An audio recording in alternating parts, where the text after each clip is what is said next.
Hi everybody, welcome to week 13. I hope that week 12 was a little bit better than week 11, and I hope that week 13 goes even better this week. So let's see what we have on the docket for this week. This is starting to look familiar to you, I hope.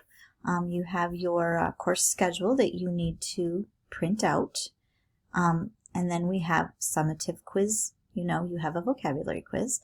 And then we have some analyzing text structure, which is our unit, and a responsive reading. So there's one new thing today that I'm going to warn you about, and that is number 10 on our list of things to do. You have a practice test.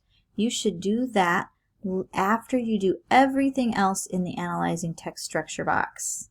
So you're going to start with your presentation of Chapter 6. It is a voice thread. And you are going to go through and practice with me just like you did with Chapter 5. It'll feel very familiar. Then you're going to do your study read of Chapter 6. You all know how to do that. We've done that all semester. You're going to turn in your outline and your summary of Chapter 6 in the assignment folder.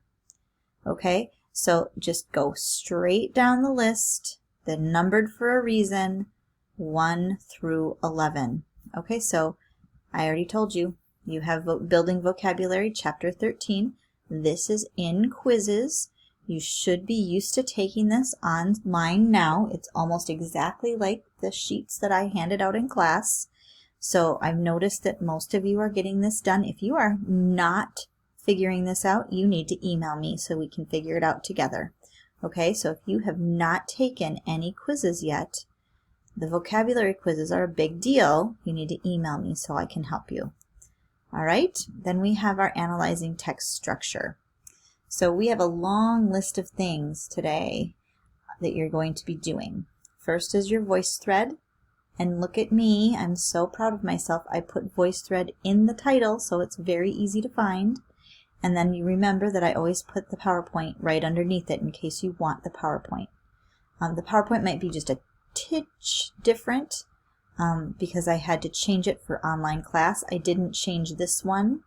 This one was just already in D2L and I just put it in this folder. But it's pretty much exactly the same. Then here are 2 cheat sheets. I explain these 2 cheat sheets at the end of the voice thread. These, if you have a printer and can print, I would encourage you to print them. If you can't, it's no big deal. You can still look at them online. They're right here.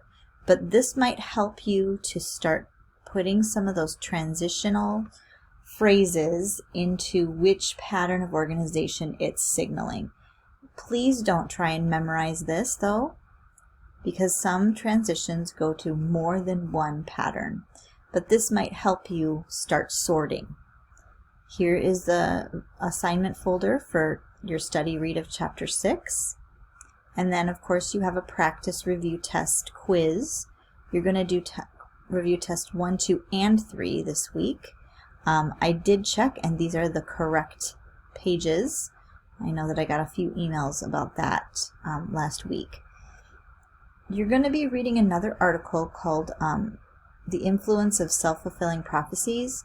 It is in your textbook. It's the review test 4 in Chapter 6. But if you would rather have some more room for your annotations, I also typed it out and gave you some margins. So that is this essay right here. Okay?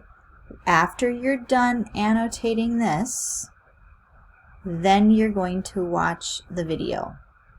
Okay? This is exactly like we did last week with shame. You're going to annotate self-fulfilling prophecy for patterns of organization, all 6 of them, and then you're going to watch the video, go through the video with me, and revise your annotations. And then here is that practice test that I was telling you about. This is not due. Remember, I don't grade this, but it's here. And there will be another square here that will be the essay that goes along with it. Okay, so That's just not on this picture, but it will be in the folder. All right, so that is all analyzing text structure. Once you get done with that practice test, then you should be studying for the test, because next week I will be posting the test for analyzing text structure. So that means you go back, you look at the PowerPoints, you look at your notes that you took while you were watching the PowerPoints, the notes that you took while you did the voice threads, the notes that you took when you watched the videos. And you and those cheat sheets up here, they're going to be helping you as well. So make sure that you're studying for that test once you're done with all of your tasks this week. Okay? So I also wanted to talk to you about this picture right here. I took this out of a training of VoiceThread.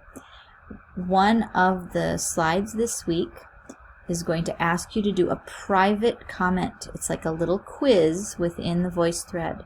And so when you go ahead and try and comment, you're going to choose this padlock thing.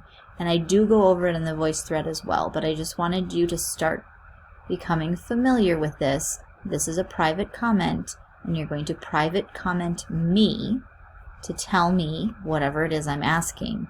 And I'm going to see who knows what, okay? All right, so that is analyzing text structure. You guys are doing a great job with that, so let's move on to the last thing, which is responsive reading.